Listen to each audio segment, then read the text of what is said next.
First, like Colleen Driggs, champions use the least invasive form of intervention. The idea is to avoid breaking the thread of instruction. Colleen corrects with hand gestures, and that means the teaching goes on. If you've got one kid who's off task and you interrupt the task for everyone to fix it, you'll end up with 3 more kids off task. And when you stop to fix them, it will happen again. Minimally invasive. Bring it to you, but I can't give it to you. You got to reach for it. If they were free at Toys R Us, you'd reach, you'd step. I'm giving you the same kind of gift, just not wrapped up. Gift of knowledge.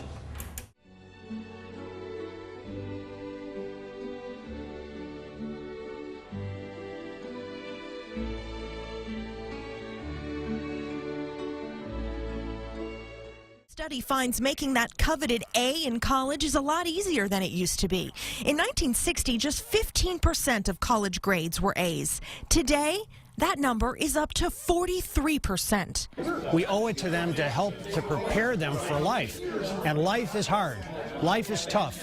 Because of the new numbers, Dr. Tom Lindsay supports a bill that would force college transcripts to include a median grade along with individual ones to give future employers a better idea of who they're hiring. And if they cannot usefully use GPA as a means for choosing one employee over another, they're going to move on to other things. In fact, many employers complain colleges just aren't providing students with the skills they need. I personally choose classes that I think will be interesting. But many students shop professors online because student evaluations play a significant role in how professors' tenure is determined, whether or not they'll receive a promotion or even keep their jobs. Considering the power students hold over their professors, some argue it's no wonder they feel pressured to please their students.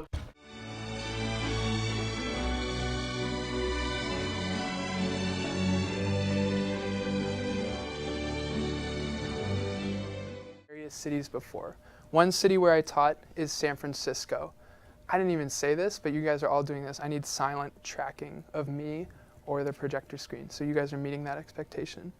I also taught in Inglewood, California, which is in LA. Here's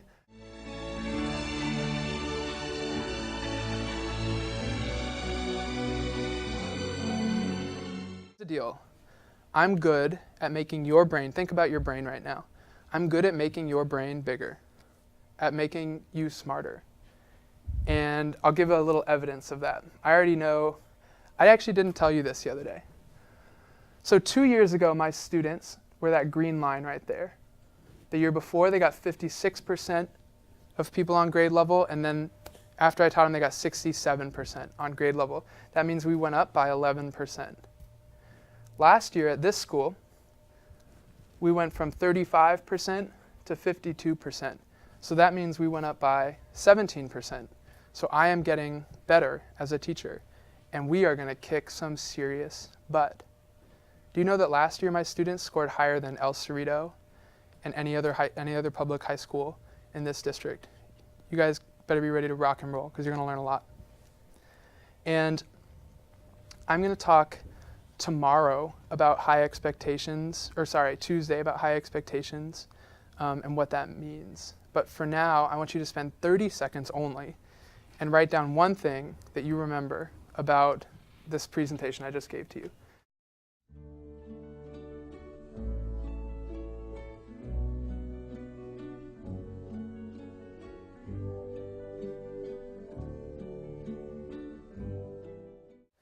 Go ahead and put it in your backpack. Thank you. Good job. And put it in your backpack silently. And I'm going to tell you how I always end class. I always end class by saying 2 things. The first thing I say is, time to clean up. When you hear me say time to clean up, that means you do what you're doing right now and you stand up silently next to your chair. Then I say, have a good day. Or have a great day. And that means you can leave. So here we go. When I say time to clean up, that means you pack everything up and stand up silently next to your chair. Time to clean up.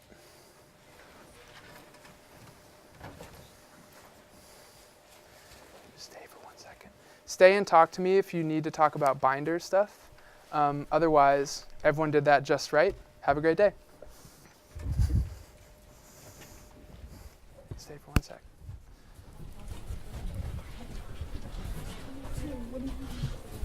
Academic.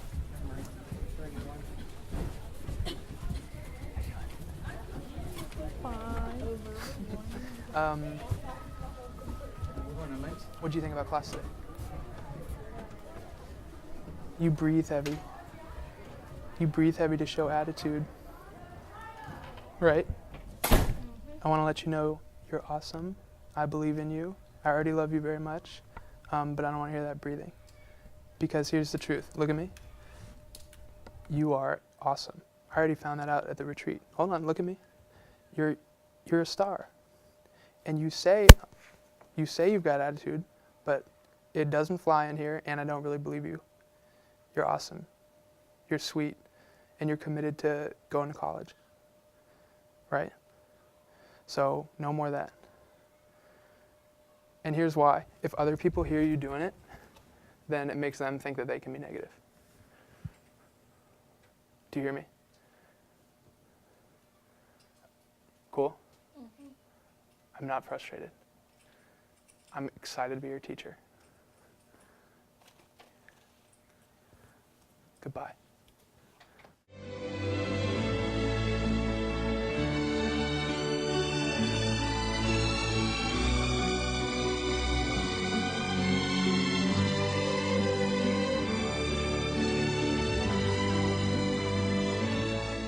At the heart of our struggle to maintain and strengthen a democratic way of life are the nation's schools.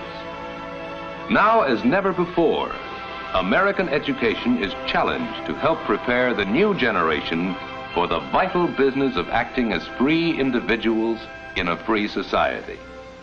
Almost every adult agrees on one basic goal for all students. Schools ought to turn out good citizens. Yes, good citizens. That's right. Absolutely. This country always needs good citizens. What we learned in other social studies classes, and took several tests to determine how much knowledge of American history the students already had and what their interests and attitudes were. So how can we run a class democratically? Everyone's for himself. They discussed it from every conceivable angle. Then they voted against the autocratic method, with the teacher dominating, against the laissez-faire method, with the students doing just about what they pleased. And they settled for the democratic pattern, shared responsibility, mutual respect, with the teacher as a resource, a consultant, and a guide. There are easier ways to teach, but I know of no more effective way to help our students learn. Not only to learn more facts, but to learn how to put democracy into practice. These days, parents and teachers alike realize it must be their serious concern to help our young people become better citizens. For democracy is not only an effective use of facts, but a dynamic way of people living and working together.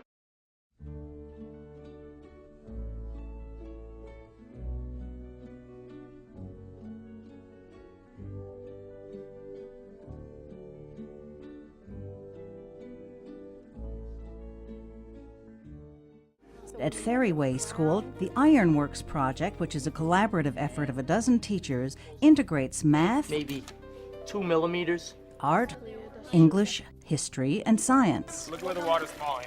And features a handmade water wheel competition. The project's not just about the water wheel, it's not just about Mississauga Ironworks.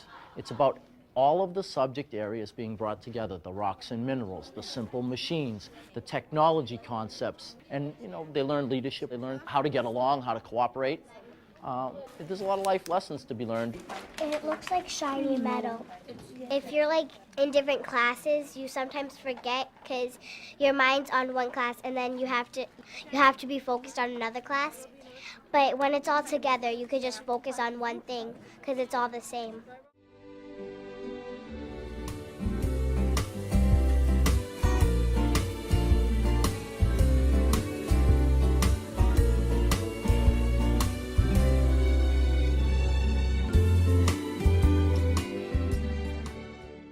Culminating event of Fading Footprints. In some schools, like King Middle School in Portland, Maine, interdisciplinary learning drives the entire curriculum. Drawing on knowledge gained in several different classes, 7th graders here produced a CD-ROM that features Maine's endangered species. Focuses on hands-on learning. We try to integrate science, social studies, math, and English with technology, with artwork, with community members, field work, etc. In the process of making the CD, students learn to collaborate and contribute their various talents. In music class, they recorded soundtracks for the CD.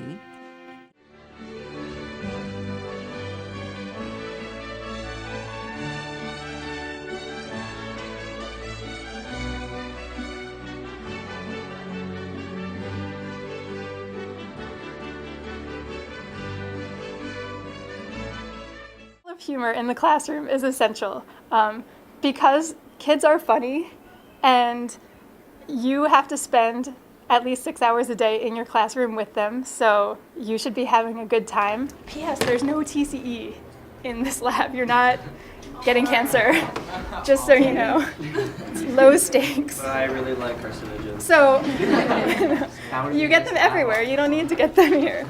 So it helps to diffuse a situation with a joke to let a student know that you see something or that you know something and not instantly respond with detention. I don't have rules posted in my room or consequences posted in my room because if you do that, you are stuck going down this stated line of rules and consequences. And if instead you address a situation with humor, most of the time a student is just testing you and wants to know if you see what's going on.